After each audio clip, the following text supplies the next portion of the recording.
mbokk yi nous sommes en ce moment fii nga xamante ne moom mooy Canada à Montréal et comme j'étais en visite ñoom ñu ne dañuy def seen marche seen manifestation contre le régime de Macky Sall ils m'ont invité et m'ont demandé ma ñëw assister ko ñoo ngi ko gis on est à moins 12 en ce moment ci degré ci température mais les Sénégalais ont tenu à sortir ñi nga xamante ne en ce moment ils sont disponibles di def seen marche ñoo ko gisandoo fii nga xamante ne mooy Montréal contre le régime de Macky Sall lii mooy li nga xamante ne en ce moment mooy li fi am ma ne naa ci ànd ak ñoom parce que visite bi léegi mu jeex mais comme ils ont tenu à faire cette marche ñu ànd ci ak ñoom wan leen li nga xamante ne également les cadres de PASTEF yi nga xamante ne ñoo nekk fii tey ci Canada et les Sénégalais yi nga xamante ne ils sont disponibles te ñu nekk fii ñoom également ñoom ngeen a gis en ce moment ci température boo xamante ne c'est très complexe mais ils ont tenu à sortir parce que comme je l'ai dit tout à l'heure on est à moins 12 degrés waaye ñoom ñëpp génn nañu tey jii nii ñi ko mën en tout cas pour accompagner ñi nga xamante ne ñoom ñooy le peuple sénégalais ci li nga xamante ne moo leen naqari te ñoom mënuñ leen a génne ci peuple sénégalais parce qu'ils en font partie mais parce que lu naqari loo xamante ne dal na leen Sénégal rek ñoom également da leen di métti moo waral ñoom ñu ñëw fii ne dañuy def seen marche dans des conditions extrêmement difficiles parce qu'il fait excessivement chaud comme ni ma ko excessivement froid comme ni ma ko waxee tout à l'heure mais néanmoins ils sont là ils sont sortis les Sénégalais avec leur engagement pour défendre li nga xamante ne mooy la démocratie sénégalaise il s'agit de PASTEF Canada ñoom ñoo génn tey jii nii fii ci Montréal pour def li nga xamante ne mooy seen marche. Que Ousmane Sonko n'a pas de liberté, que Macky Sall n'est pas la liberté de circuler aussi, que APR n'est pas la liberté de circuler aussi, que Benno Bokk Yaakaar n'est pas la liberté de circuler. Tant que Ousmane n'est pas libre, on ne laissera pas en liberté les partisans de Macky Sall.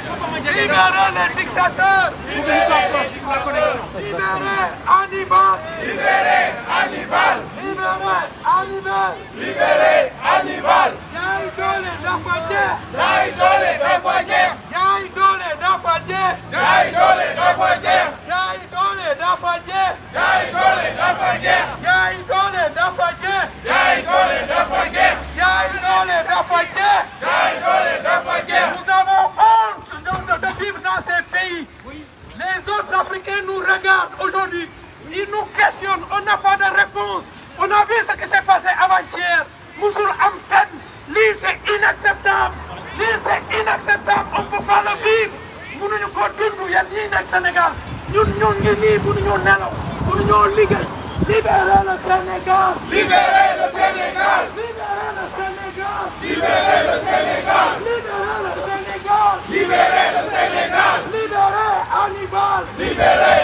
Voilà pour la libération de Hannibal Djim ñoom ñi nga xamante ne ñoo nekkoon ak moom Canada ils ont dit que mënuñu ko bàyyi noonu dinañ def lu ñu mën ñoo ngi def seeni marche mais également convoqué nañu dem nañ rencontre képp koo xamante ne autorité canadienne nga boo xamante ne nekk nga fii pour le mettre la puce à l'oreille wax leen li nga xamante ne moo fi am ñuy xeex li nga xamante ne moom mooy la démocratie au Sénégal waa PASTEF Canada ñoo ñëw tey ànd ak waa Jotna Média mu fekk ñun également mu fekk ñu en visite ñu ne nañu ànd ak ñoom aussi minime soit-il parce que cet engagement là ce n'est pas aujourd'hui le nombre qui est trop important mais les conditions dans lesquelles cette manifestation se tient conditions bi nga xamante ne lañ koy defee parce que comme ni ma leen ko waxee tout à l'heure en ce moment on est à moins 12 degrés gis ngeen neige bi yéen ñëpp lu weex li ngeen di gis c'est de la neige mais ñoom teewul ñoo ngi dox di def seen marche di def seen manifestation ni ñu soloo c'est révélateur ci conditions climatiques yi nga xamante ne lañ koy defee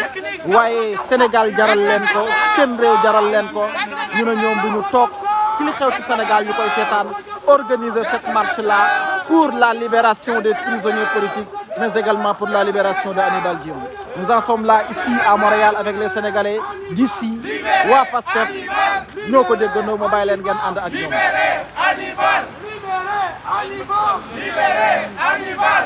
Libérez Hannibal. Libérez Hannibal. Libérez Nit Doff. Libérez Nit Doff. Libérez Nit Doff. Libérez Nit Doff. Libérez Nit Doff. Libérez Nit Doff. Libérez Pape Alé. Libérez Pape Alé. Libérez Pape Alé. Oui, libérer Pape Alé parce que nous considérons toujours que Pape Alé n'est pas encore libre parce qu'on l'empêche de s'exprimer en tant que journaliste. On l'empêche de lui dire, de lui donner la possibilité d'exprimer ce qu'il pense, de dire ce qu'il pense dans ce pays en tant que journaliste. Donc Pape Alé n'est pas libre. Bokk na ci li nga xamante ne également ñoom ñu ngi koy xeex. Voici la situation qui se présente ici. Man nag Sahélien bi comme ni ma koy tooñee fi mel ni il fait excessivement froid. Mais on essaie de tenir parce que tout simplement ces gens-là sont engagés. Ces gens-là veulent soutenir pour que ce projet Pastef comme ni ñu koy waxee mën a jëm ca kanam. te li koy indi rek mooy xeex contre ce régime-là partout au niveau national et au niveau international. En Amérique du Nord gis ngeen bërki démb des Sénégalais de l'Amérique du Nord dañ nañ rencontrer des sénateurs et des congressmen yi nga xamante ne ñoo ngi bokk ci commission des affaires étrangères Afrique ñooñu expliqué nañ leen jox nañ leen ay documents yu wane na Macky Sall leen fi nekkee noonu la fi nekkee ñooñu gisandoo nañ ko la presse l'a repris. Mais ici également au Canada ñoom également ils sont en train de réagir ñu ñoo ko gisandoo. Ils sont là en train de faire également cette manifestation, cette marche dans les rues de Montréal. Mais conditions yi ñu koy defee vraiment moo lay wane ne ñi ils sont engagés. Ils pouvaient rester chez eux dans leur salle chauffée, mais non, ils sont dehors dans des conditions météorologiques compliquées parce que wax naa leen ko tout à l'heure fi mu ne nii ñoo ngi ci -12 degrés fii nga xamante ne moom mooy Montréal. ni ñu soloo rek wane na ko waaye ñoom ñi ngi engagé aussi minime soit-il ci wàllum nombre waaye ce n'est pas le nombre qui est trop important parce que xam ngeen ne les Sénégalais ne sont pas trop nombreux à Montréal au Canada mais néanmoins ñi nga xamante ne libre nañu génn nañu tey pour ànd ak ñun ci li nga xamante ne moom la manifestation bi man comme ni ngeen ko xamee je suis en déplacement ma jaaraale fii ñoom également ñu invité ma avant que je ne retourne au pays pour les accompagner dans cette manifestation, dans cette marche, parce que tout simplement l'engagement des Sénégalais vis-à-vis de ce régime dictatorial de Macky Sall, l'engagement de ces Sénégalais contre le régime de Macky Sall, contre la justice sénégalaise, contre les démarches de l'exécutif sénégalais, loolu bokk na ci li tax ñoom tey jii nii ñu ne dañuy def seen manifestation wane li nga xamante ne moo leen naqari. ñun ñoo ko gisandoo comme ça ici à Montréal dans des conditions complexes mooy wane ne les Sénégalais lu mu ci métti il reste des gens engagés il reste ñoo xamante ne gëm nañ seen réew parce que ñii tey jii nii peut-être amatuñ soxla yu rëy a rëy yoo xamante ne jaral na leen tey ñuy dund lu ni mel waaye ay Sénégalais lañ gëm seen réew parce que ñoo ngi régler seeni problème mais loolu doyul ñoom ñu ne donc dañuy ñëw xeex si li nga xamante ne moom mooy pour Sénégal mën a démocratie mën a jëm kanam.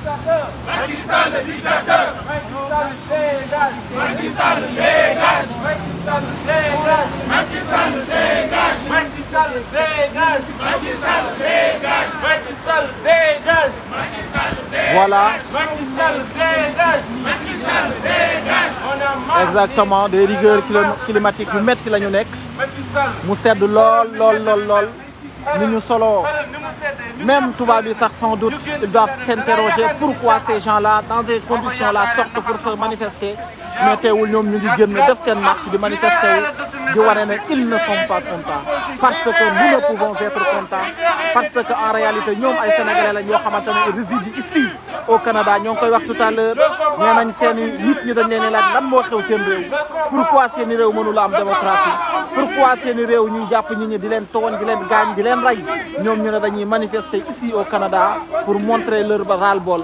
pour wane ne kontaan nañu mais surtout pour dénoncer li nga xamante ne moo am ca réew ma parce que lii mënu la continuer lii mooy li nga xamante ne tey moom la ñu ànd ak ñi nga xamante ñoom ñooy Pastef Canada nous ne sommes que de passage dañ fi jaaroon rek ci benn voyage war a dellu si waat dëkk ba incha allah bientôt waaye ñu ànd ci ak ñoom dans ces conditions là wan ak yéen li nga xamante ne mooy li nga xam ne moo am fii ci Canada.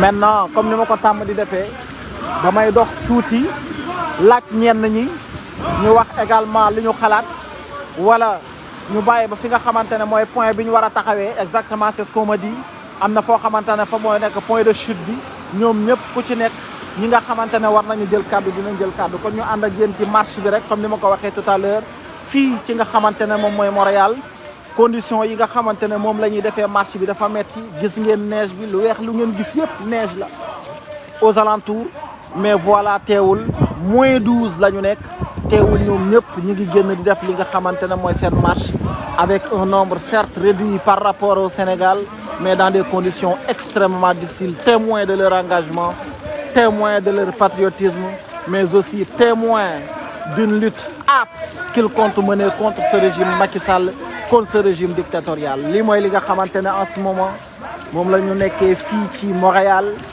au Canada à travers Jotna Media Group ñu ànd ci ak yéen wan leen li nga xamante ne moo fi nekk en attendant ñuy dellu si waat dëkk ba dans les jours à venir incha allah voilà.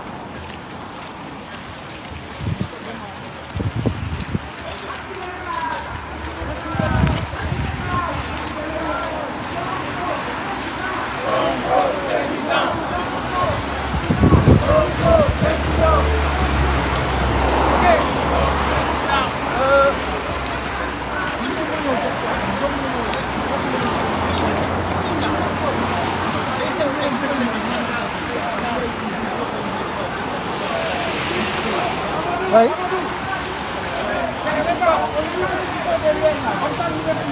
Voilà.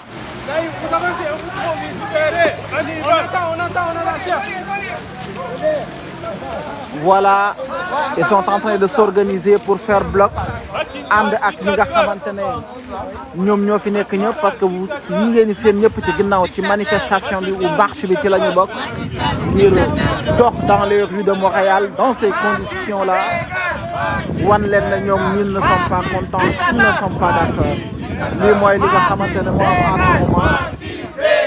Sonko président. Sonko président. Sonko président. Sonko président. Macky dégage. Macky dégage. Libérez militants. Libérez militants. Libérez Hannibal. Libérez Faye. Libérez Sadou. Macky dégage. Sonko président. Macky dégage. Sonko président. Non à la troisième candidature. Non à la troisième mandat.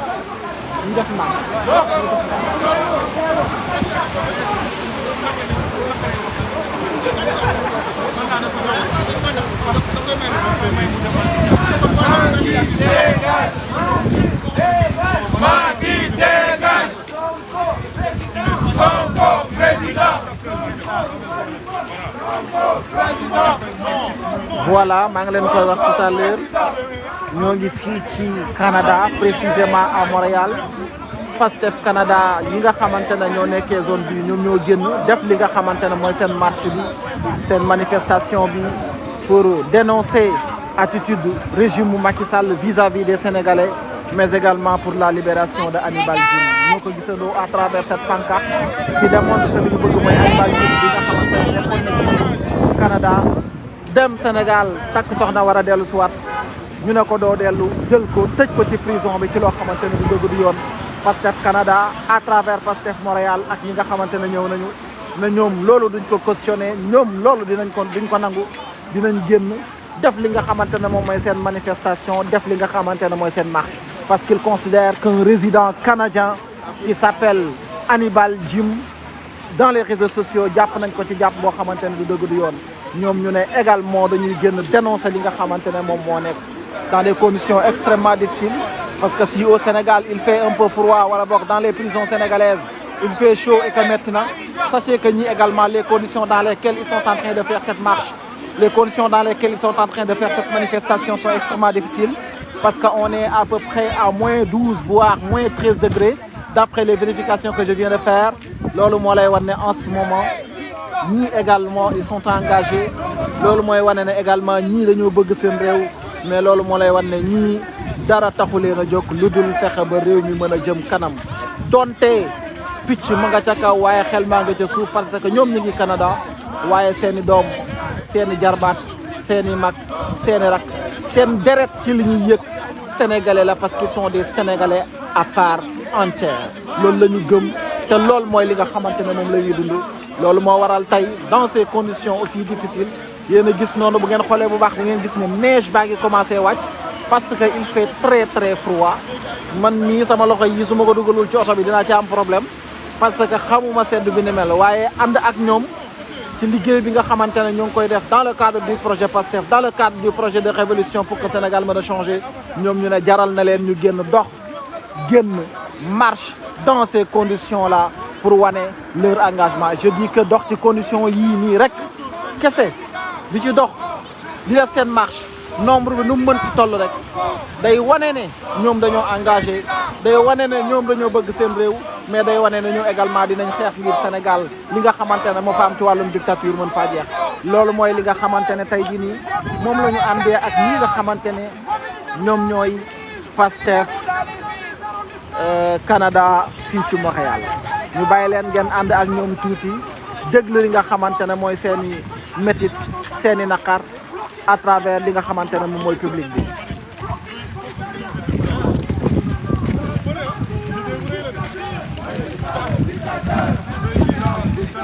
Macky Sall dictateur. Macky Sall dictateur. Macky Sall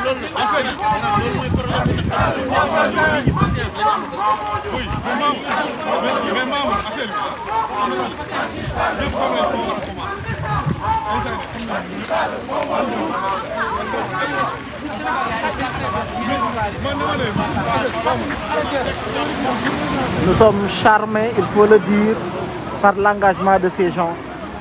Si au Sénégal xale yi jeunesse bi ñun ñëpp on se bat contre les forces de défense et de sécurité ngir bavure yi nga xamante ne ñu ngi koy exercer sur les jeunes mais bavure bi nga xamante ne exercer nañ ko sur le président Ousmane Sonko. Sachez qu'ici les Sénégalais de Canada de PASTEF Montréal ñoom également ils sont très engagés parce que conditions yi nga xamante ne la ñuy génnee ñoom ñii di def seen marche bi yàlla xam na ne conditions yu métti la parce que c'est extrêmement difficile on est à moins 13 degrés en ce moment waaye gis nga leen ak seeni doom am ñoo xamante ne dañoo ànd ak seeni doom génn ngir wane ne ñoom kat kontaan nañu ngir wane ne ñoom également ils vont se battre contre ce régime de Macky Sall mais surtout et c'est important pour wane ne Hannibal Djim ci ñoom la nekkoon ñoo doon nekk ak moom fi nga xamante ne moom mooy Canada dem Sénégal ñu jàpp ko ñoom ñii donc kenn nekk ci sécurité parce que ku ci dem Sénégal parce que tu t'es battu pour PASTEF parce que tu crois à ce projet mën nañ laa jàpp dugal la ci kasa bi ne la doo dellu fi nga xamante ne mooy Canada te fii moom la ñu ñëw parce que réew ma doxul parce que dara amul Sénégal ñu ne kat ñoom dinañ am as tuut yoo xamante ne dinañ ko xeex ngir mën a yore am lu ñu yoree seen njaboot waaye surtout saa yu projet PASTEF wootee ne jàpp leen ci wàllum koom ci wàllum alal ñu jël seen alal def ko ci nga xamante ne moom mooy projet bi. loolu mu waral tey seen teewaay fii ak seen engagement dans ces conditions là comme ni ma leen ko waxee génn ñoom ñëpp en un nombre boo xamante ne boo ko comparé ak Sénégal di nga ne nombre bi bëriwul lool waaye boo ko xeebee da ngay daanu parce que c'est de l'engagement parce que conditions yi nga xamante ne la ñu génnee ce sont des conditions extrêmement difficiles loolu mooy li nga xamante ne moo am fii en ce moment fii ci Montréal au Canada.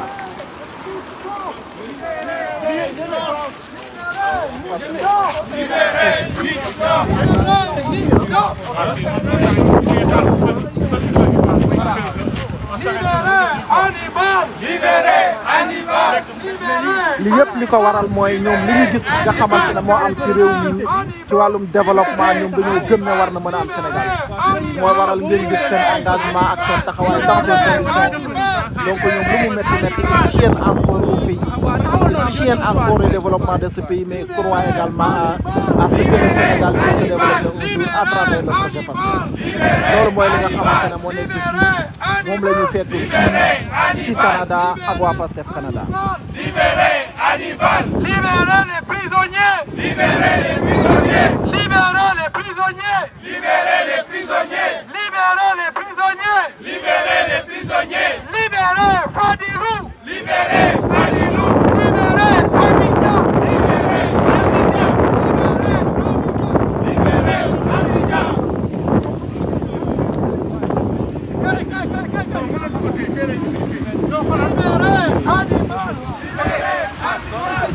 voilà dañuy waaj a egg place bi nga xamante ne fa la ñu war a tenir li nga xamante ne moom mooy discours yi voilà buñ fa eggee également dinañ ànd ak yéen ci discours yi ngeen dégg li nga xamante ne ñoom moom la ñu bëgg a tenir communication comme information bi nga xamante ne ñu ngi ko bëgg a joxe waaye li ma leen mën a xamal daal mooy en ce moment il fait très waaw Lamine réer tuuti ma ok léegi daal le problème mooy est-ce que mën nga yéeg ci kaw trottoir bi hein mais le problème mooy fii ay autobus la Cheikh continue de filmer s'il te plaît pour jot na libérez les prisonniers. Macky Sall est dictateur. Macky Sall dictateur. Macky Sall assassin. Macky Sall assassin. Macky Sall est assassin. Macky Sall assassin. Macky Sall est assassin. Macky Sall assassin. Libérez Hannibal. Libérez Hannibal. ngeen mobilisation bi Canada Libérez ministère du sedd dañoo génn les prisonniers. Libérez les prisonniers. ministère du sedd dañoo génn Libérez les 113. Libérez les 113. xam nga Macky gàddu na ak Libérez les 113. xam nga Macky gàddu na ak Sénégalais yi Non à un troisième mandat. Non à ce mandat. Non à une troisième ministère du candidature. sedd dañoo génn Non à une troisième candidature. Non à une troisième candidature. non une troisième candidature Non à une troisième candidature. Non à une troisième candidature. Libérez Hannibal. libérez Hannibal Libérez Hannibal. libérez Hannibal Libérez Hannibal. libérez Hannibal Libérez Hannibal. libérez Hannibal Libérez Hannibal. libérez Hannibal Libérez Hannibal. libérez Hannibal Libérez Hannibal. libérez Hannibal Libérez Hannibal. libérez Hannibal le grand patriote génne libérez Nit Doff Non, du Mollah Diène. libérez Kii mooy le grand patriote génne. libérez Diop Taïf Libérez Diop Taïf. libérez Diop Taïf Libérez Diop Taïf. Libérez. Sénégal. Libérez le Sénégal. Voilà. Merci beaucoup, Gaï. Je pense que Taï, malgré le froid, on doit tous se sentir très fiers. Li ñu def nii, on parle tout le temps du froid, mais li Sénégal di dund moo gën a metti. ñoom ñi nga xamante ne ñoom dañuy affronter les balles, dañuy affronter l'emprisonnement, dañuy affronter lacrymogène, di affronter li gën a metti mooy nekk ci pouvoir boo xam ne Macky Sall moo ko jiite. Malgré tout, ils résistent, malgré tout, ils sont debout, malgré tout, ils sortent. Donc ñun tey lii ñu def nii dëgg la métti na dëgg la y en a qui ont laissé leur travail pour être là. am na ñoo xamante ne lu muy sedd ñëw nañu. mais li ñu def nii ñun tey loolu rek la ñu mën a def te mu nekk lu ndaw bu mu rëy ci bëtu kenn parce que li Sénégal di dund moo gën a métti. alors sànq je le disais ce qui fait tellement mal mooy en 2011 fii la ñu nekkoon à Montréal pour faire tomber Abdoulaye Wade parce que à l'époque amoon nañu ñu métti ñu xeex ko ba mu daanu Macky Sall ñëw et on se rend compte que on revient en arrière. C'est ça qui fait mal et c'était toujours, un ami me le disait tout à l'heure, son fil Facebook, les souvenirs qu'on partage, on lui rappelle encore qu'en 2011, à la même date, on lui rappelle que vous étiez à Montréal en train de combattre le régime. Oui. Et donc c'est dire à quel point ça fait mal. Donc si on n'avance pas ou si on avance d'un pas, on recule de 10 pas derrière. Alors tey Sénégal. Merci Pastef Canada, merci les patriotes. li ñu def nii rek loolu la ñu mën a def donc on vous dit encore une fois merci. Alors comme y en a tey ñoo xamante ne ñu doon quitté Ottawa ils ont fait plus de 300 kilomètres.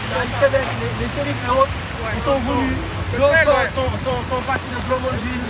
Alors di leen wax encore une fois un grand merci gars yi. Voilà, merci les patriotes. Mais je pense que li gën a am solo mooy ce qu'on a fait. Ce qu'on a fait, je pense que tey fii gars yi bu ñu leen waxoon ne leen dox leen même plus dinañ ko def. Pour le Sénégal. Mais tey c'est un geste symbolique qu'on a posé. Il fallait marcher pour montrer notre solidarité au président Ousmane Sonko, à tous les prisonniers politiques et au peuple sénégalais. Parce que loolu rek lañ mën a def. Donc di leen remercier bu baax les gars. Alors on va peut-être juste donner la parole à quelques personnes yoo xam ne mënuñu leen bañ a jox. Alors, vous savez, Hannibal Djim, c'est un des nôtres. Hein. Et Hannibal, c'est quelqu'un qui a un engagement. Tay dem Sénégal, ça fait très mal. Mais, parce que tay képp koo xam ne yaa ngi nekk Sénégal wala bitim réew rek boo tegee sa tànk Sénégal tu cours les mêmes risques d'être emprisonné parce que on a un pouvoir boo xamante ne bii respecté wul droit respecté wul li nga xamante ni moo di yoon. Alors Hannibal bi mu nekkee fii on le sait c'est un activiste il est très engagé mais dafa bokkoon aussi ci li nga xamante ne bii moo di aar li ñu bokk. Alors aar li ñu bokk il y a notre sœur Christiane Diagne boo xamante ne on va lui donner la parole donc au nom de aar li ñu bokk bi kii bokkoon. Donc, Christiane, la donne la parole. Merci. N'oublie pas l'événement du vendredi. C'est justement ce que je voulais faire. Ouais. C'est ici, hein? Non, tu parles. Allez-y. Je remercier tout le monde d'être là aujourd'hui. Et puis j'en profite pour rappeler à tout le monde qu'on a une manifestation. Oui. On a une manifestation vendredi à Ottawa.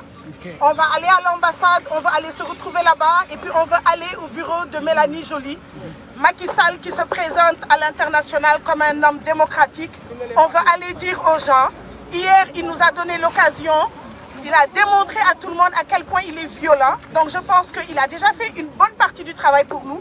On va aller montrer ça à Mélanie Joly. On va aller devant l'ambassade du Sénégal, on va aller leur dire que c'est ça, vendredi prochain le 24. Okay. Donc, à quelle heure? C'est à partir de 10h. Donc, on va faire une autre réunion pour les gens qui sont intéressés. On va faire sortir un lien Zoom juste pour finaliser le tout. Si on est assez nombreux, on va s'assurer de partir tous ensemble ou alors en tout cas voir comment on s'organise pour que tout le monde soit là-bas. Il faut que tout le monde soit présent. Donc, c'est pour ça qu'on va faire la rencontre. Et puis, aujourd'hui, le vrai débat. Moi, Macky Sall n'a pas droit à être un candidat au Sénégal. Il ne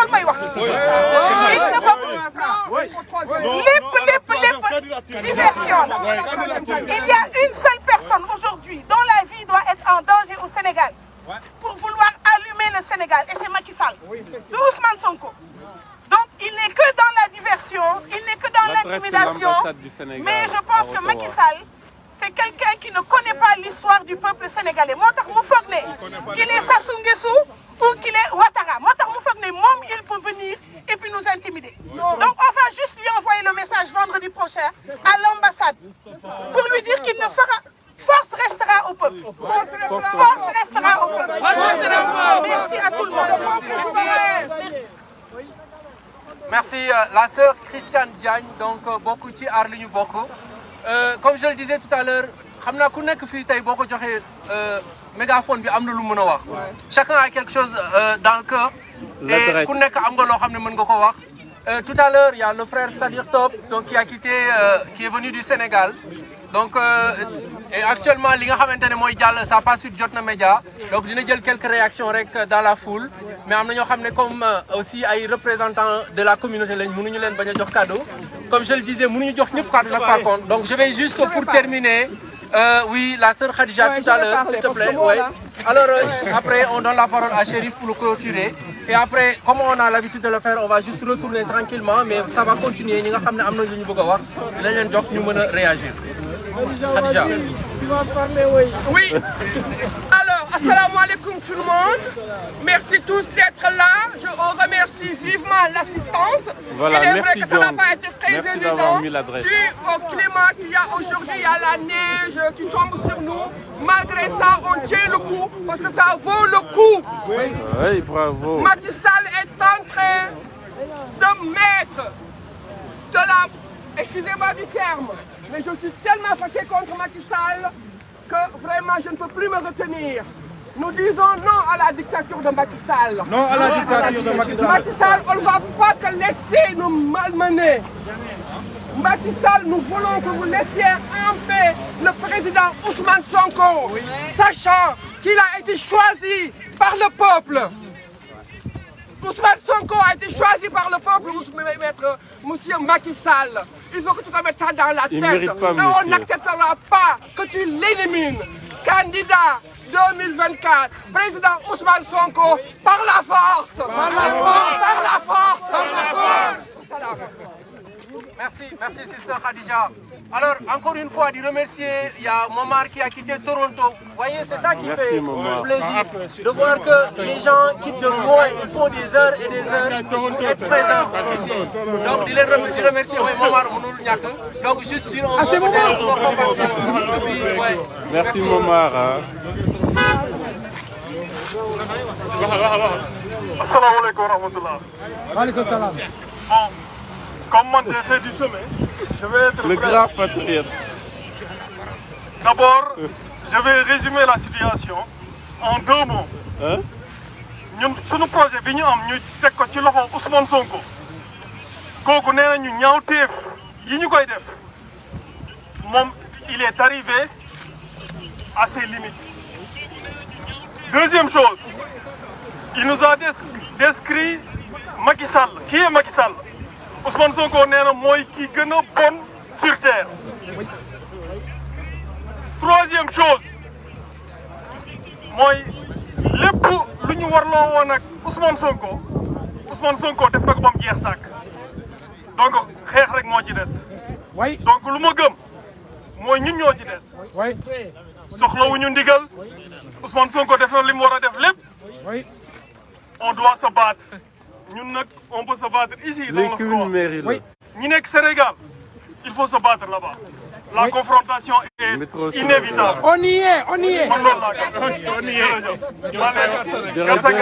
Omar Mbengue qui a quitté depuis Toronto.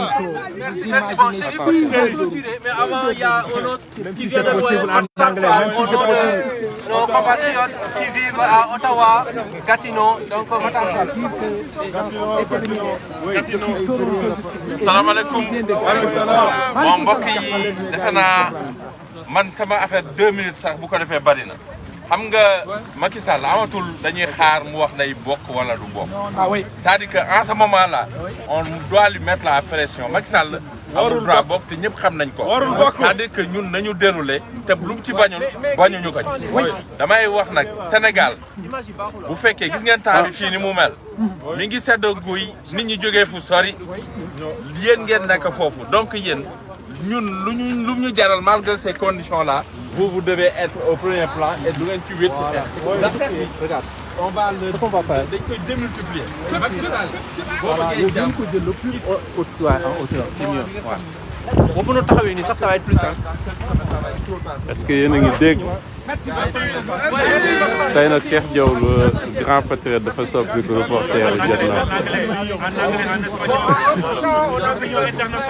mu soppi reporter jot naa quoi. L'opinion internationale nous suit en anglais, en espagnol, dans tous les langues, s'il vous plaît. Donc on va clôturer avec En anglais, s'il vous plaît. En espagnol aussi. En anglais, s'il vous plaît. En espagnol, tous les langues.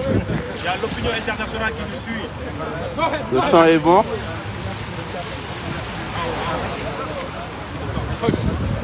D'accord. waaw foofu la gaare. Diop.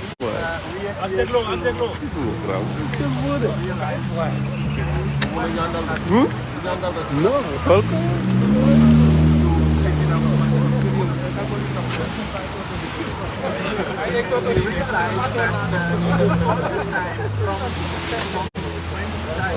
dëkk bi yëpp ay booyam lañ nekk dafa bëri ay booyam.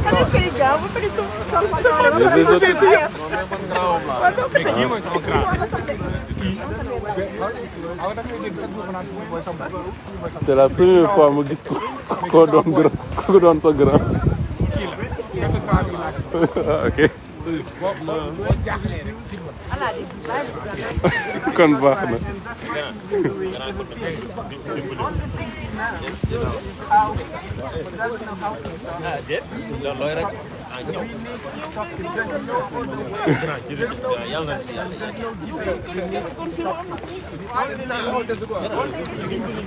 kii bi leerul de li ngay wax.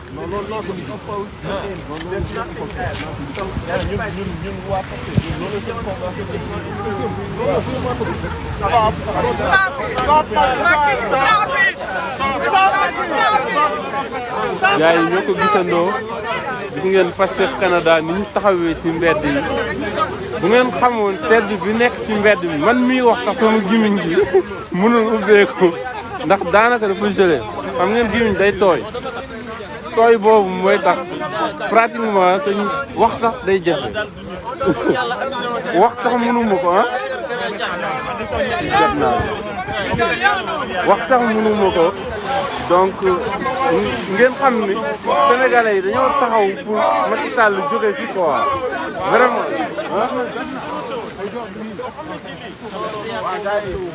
voilà. Wow. Ça c'est le patriote c'est moi. Merci beaucoup cher, merci. On est là pour sauver notre démocratie. Malgré le froid, on va continuer à se battre. Merci patriote. C'est un devoir de tous Sénégalais, surtout nous qui sommes ici au Canada.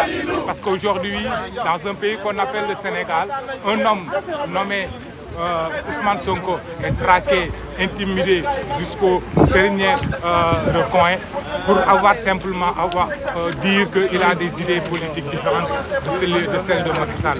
Ce qui n'est pas aujourd'hui normal. On doit sauver notre démocratie. Merci le grand patriote, c'est Moudiouf, depuis Montréal.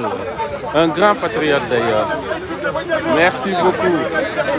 Gis ngeen ñoo ko gisandoo fii ay kilifa dong ñoo fi nekk bàyyi seen liggéey bàyyi seen yitte bàyyi lépp génn ci sedd boo xam ne kenn mënu la ko wax li waral loolu lépp rek seen xol tàng ci Macky Sall ak ni mu def Ousmane Sonko mais ñu xam ni Macky Sall Sonko ñi nekk ci ginnaawam duñ ko sarxee benn yoon waaw loolu dafa war a leer ci bopp Sénégal yëpp que Sonko moom bu doon luñ lañ ci la mooy loo xam ne du jàll.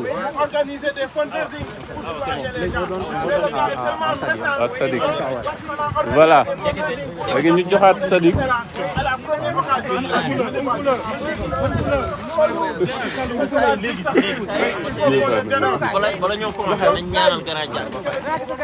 voilà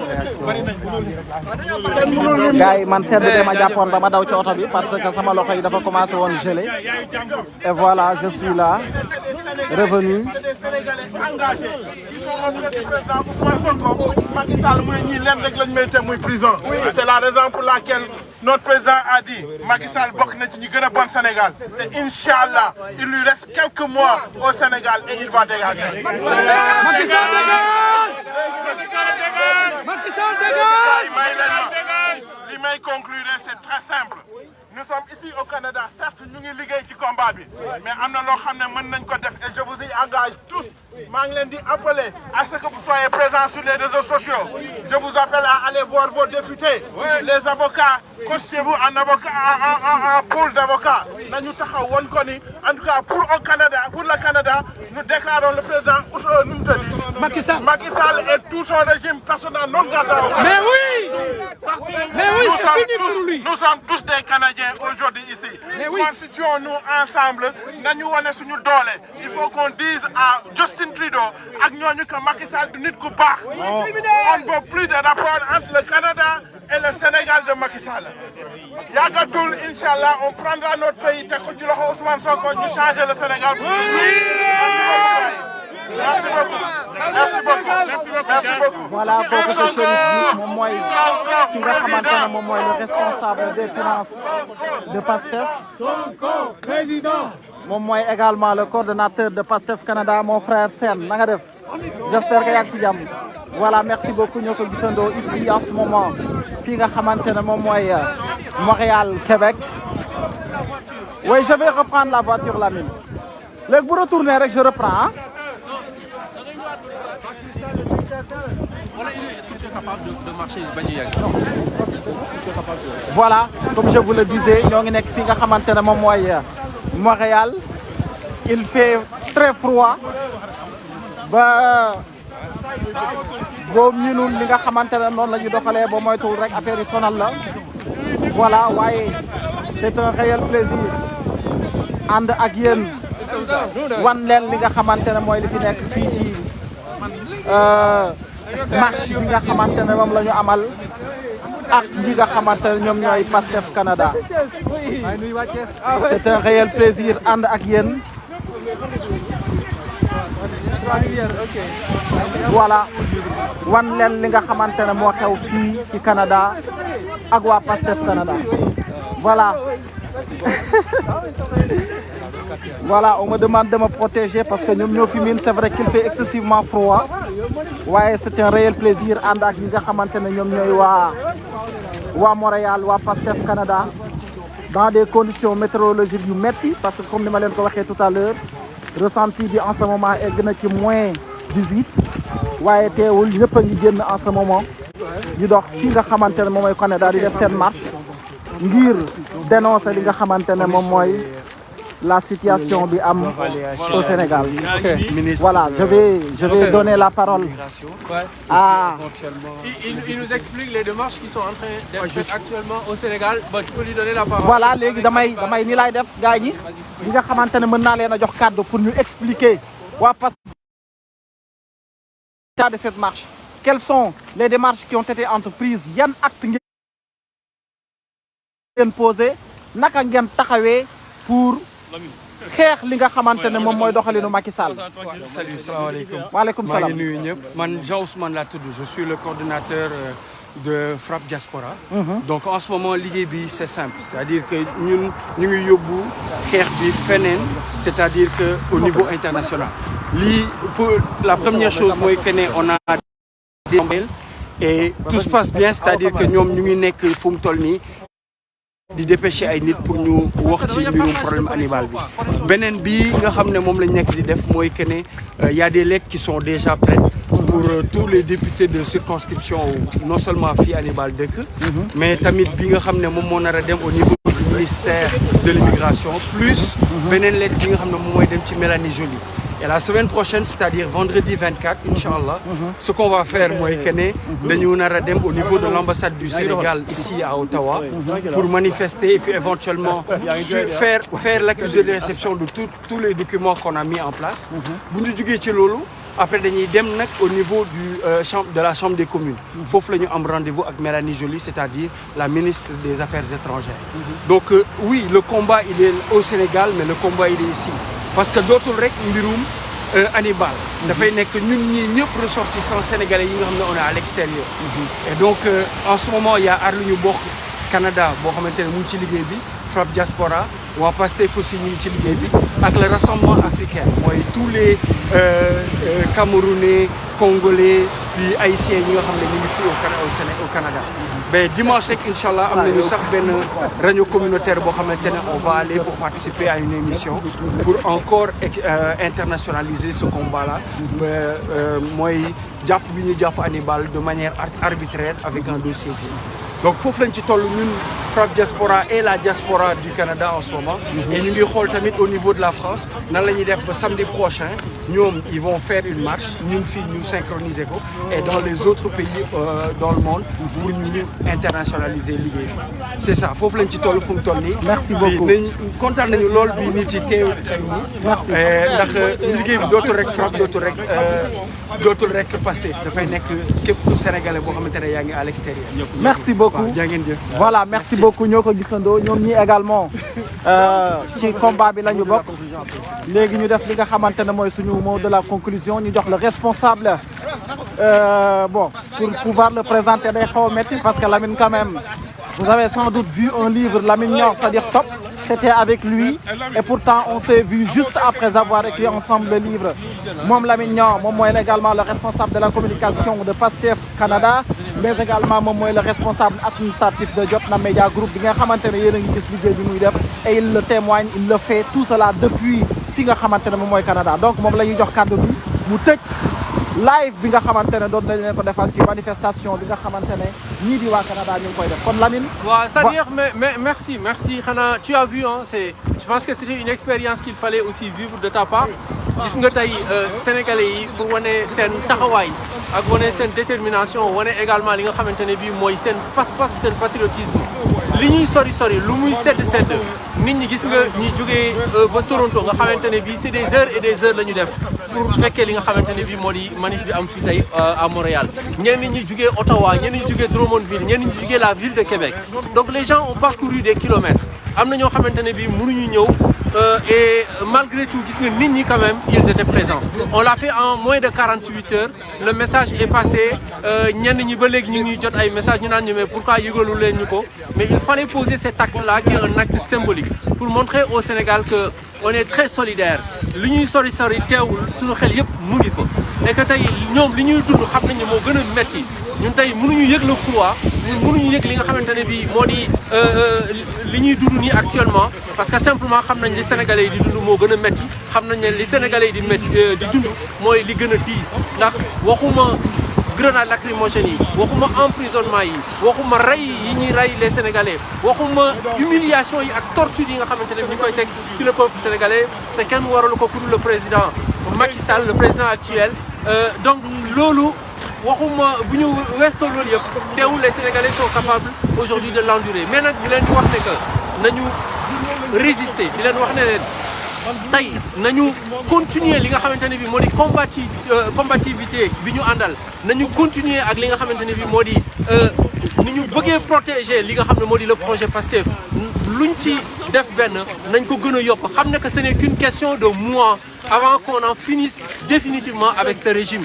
Le Sénégalais l'a toujours montré, les Sénégalais ont toujours été debout, xoxatal bi metti na, jaay doole bi metti na, mais nañu continuer bu ñu dellu ginnaaw. Donc ce n'est qu'une question de mois avant qu'on en finisse avec ce régime. Donc di wax vive le Sénégal, vive le président Ousmane Sonko, vive Pastef et Inch'Allah la victoire viendra et on vaincra Inch'Allah. Merci Sadir. Et merci à tout le monde. Beaucoup Lamine, merci beaucoup, vraiment merci beaucoup yéen ñi nga xamante ne yéen a doon seetaan ak ñun li nga xamante ne moom mooy live bi ñu def sur Jotna Media Group depuis Montréal au Canada. Inch'Allah prochainement Pastef Thiès moom aussi Pastef Thiès ñu doon ko nuyu moom également il est là donc on vous donne rendez-vous Inch'Allah dans les jours à venir précisément au Sénégal où nous allons revenir de ce voyage là ànd ak yéen liggéey bi nga xamante ne moom lañu ma tàmbali ak yéen jërë ngeen jëf donc di leen jox dig daje Inch'Allah.